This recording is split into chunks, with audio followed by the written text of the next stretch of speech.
How's it going, everybody? Raising Hell here, and today I'm going to be talking a bit about the tunnelers in Stronghold Kingdoms, how they work, and how you can make them work for you. So, what we have here is a little report of the wolf attacking me, and these little dudes running along right here, coming out of the hole in the ground, are tunnelers. Now, to gain access to tunnelers, you'll need to enter the local parish that village is located in. If you are currently the steward of it, you will be able to place buildings. Otherwise, just check the village part of the parish to make sure that a building called the Tunnelers Guild is currently built and upgraded. If it is upgraded to level 1, you will be able to construct a tunnel in your village's castle. So let's go back to that village. What we have here in the lower left corner is a small tunnel, and you can place this by going to the Parish Unlocked Structures tab, and providing you did as I demonstrated in the first step and made sure that the Tunnelers Guild is both placed and upgraded to at least level 1 in your parish, you will see this icon. It says click to place tunnel, and now you can place it down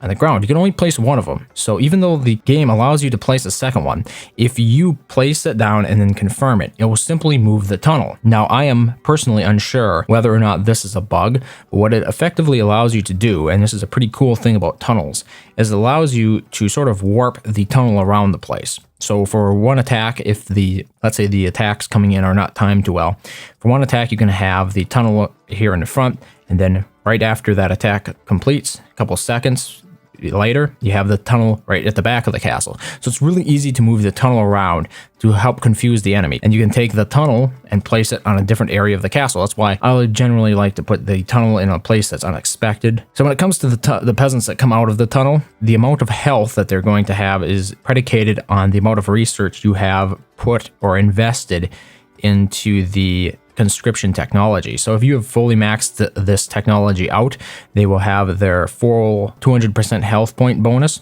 And this tunnel can also be built in the parish. So if you go here to the castle, take a look at the castle structures, and then if the parish itself has built and upgraded the peasant conscription hall, that will increase the health points of the tunnelers in this parish castle. So in other words, when this parish castle is attacked, the tunnelers that come out of this tunnel, the amount of strength they have is predicated by how well upgraded the peasant conscription hall is in that parish's village tab. Now, if you want to get more peasants to come out of the peasant hole or the peasant tunnel, you're going to have to donate resources to the Tunnelers Guild. And in this case, each additional level gives us an additional 5 peasants that come out of the tunnel. And I think it's important to remember that the peasants are free. They're not subtracted from the barracks. You do not have to have peasants in your barracks to receive them.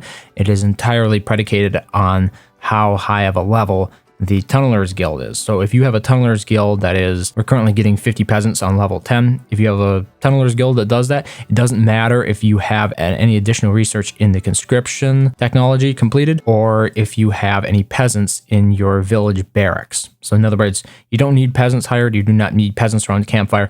It is 100% free troops, essentially, that come into your village through the tunnel, and the amount that arrive through the tunnel is determined by the Tunnelers Guild in the local parish. And the same applies to the castle in the parish as well, with the one exception that the peasants that come out of this tunnel, their health will be determined by the peasant conscription hall built in the parish instead of your personal research. And just a couple of general tips about tunnel placement. The idea that you're going for is that you want your peasant tunnel placed far enough away so that if somebody attacks you, by the time that your peasants reach them, their archers have already moved away, and that will leave their catapults entirely exposed. So for example, say this attack here, we have a traditional attack. The peasants are coming from the left side of the screen. It'll take them a little bit of time to get there, and hopefully by that time, a lot of these archers will be out of firing range, which means the peasants can do a lot more damage to the catapults. Now, obviously, this is an AI attack, and that any decent human opponent will preemptively plan out their attack or plan their attack around the idea that you might have peasants coming out of a tunnel in your village. So just be on the lookout for that. But ideally, this is what peasants are best at. They're best at taking out catapults because there's really nothing else that they can really stand up against. So always place your peasant tunnel with the idea of them removing the catapults. That's really what they're best at doing. Anyway, I hope that was at least slightly informative. and helped you further develop perhaps a better overall picture of how tunnelers work in Stronghold Kingdoms, especially if you are a novice to the game. If I missed anything or if anything that I presented here was not clear, please let me know in the comments below and I'll attempt to clarify that there. Otherwise, thank you very much for watching as always, and I hope to see you next time.